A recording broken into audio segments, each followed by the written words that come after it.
मदनपुर नाम के गांव में सूरज नाम का एक आदमी अपने परिवार के साथ रहता था। सूरज को मदन नाम का एक बेटा था जो कि बहुत ही आलसी और निकम्मा इंसान था। वो हर रोज खेतों में जाता और आराम से सो जाता। अगर कोई उससे कुछ पूछे तो वो जवाब भी नहीं देता था। तो एक दिन सूरज अपनी पत्नी से, भूमि, हमारा बेटा दिन ब दिन बहुत ही आलसी और निकम्मा होता जा रहा है। पता नहीं कब सुधरेगा। हाँ जी, मुझे भी उसकी बड़ी चिंता लगी रहती है। अब एक दिन उनके घर में सूरज का बड़ा भाई रघुवीर आता है और सूरज से, सूरज, कैसे हो भाई?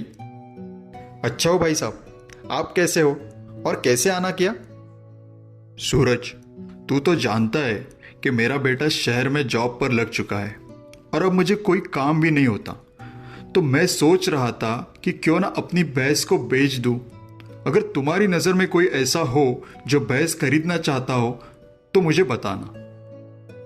जी जरूर भाई साहब। रघुवीर के वहां से जाते ही सूरज मन ही मन, क्यों ना भाई साहब से मैं ही भैंस खरीद लूं ताकि मेरा निकम्मा बेटा कुछ कर सके। सूरज अपने मन की बात भूमि को बताता है और रघुवीर से उसकी भैंस को खरीद लेता है। सूरज के बार बार बोलने पर मदन भैंस का दूध निकालकर शाम के समय गांव में ही बेचने लगा। साथ ही मयूर नाम के एक इंसान के गांव के बाहर हाईवे पर चाय की दुकान थी जहां मदन सुबह दूध बेचकर आता था। लोग भी उसके भैंस के दूध की प्रशंसा करते। अब धीरे धीरे उसके पास पैसे आने लगे तो उसके मन में लालच आने लगा। एक दिन वो मन ही मन, क्यों ना मैं दूध में थोड़ा पानी डाल दूं ताकि मुझे और पैसे मिल सके। दूसरे ही दिन से मदन दूध में पानी डालने लगा। अब वो हाईवे पर 2-3 ढाबों पर दूध बेचने लगा। महीना 2 महीना गुजर जाने के बाद मदन अपने दूध में पानी की मात्रा को बढ़ाने लगा।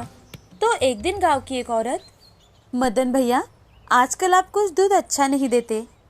क्या बात है? कहीं आप दूध में पानी तो नहीं मिलाने लगे? अरे नहीं भाभी जी, ऐसी कोई बात नहीं है। किसी और की तो कोई कंप्लेंट नहीं आई।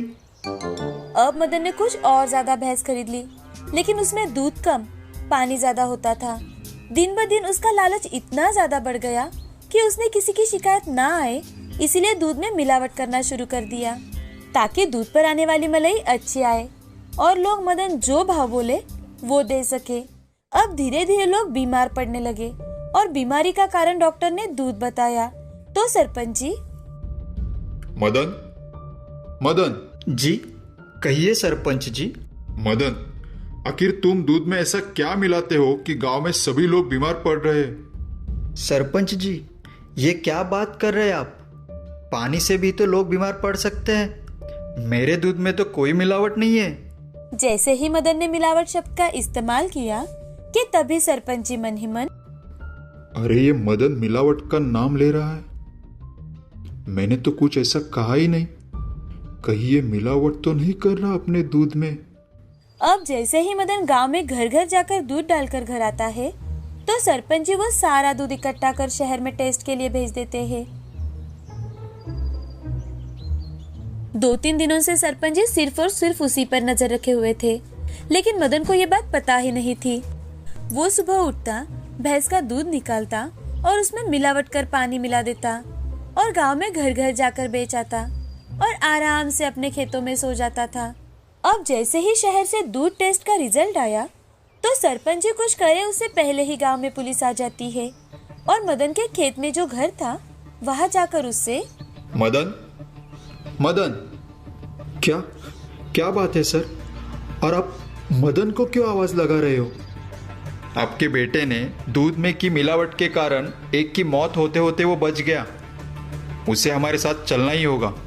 पुलिस की बात सुनते ही मदन वहां से भागने की कोशिश करता है, लेकिन पुलिस वाले उसे पकड़ ही लेते हैं और गांव वाले उसकी अच्छे से पिटाई करते हैं। इस कहानी से हमें ये सीख मिलती है कि लालच करना अपने आप के पैर पर कुल्हाड़ी मार लेना होता है।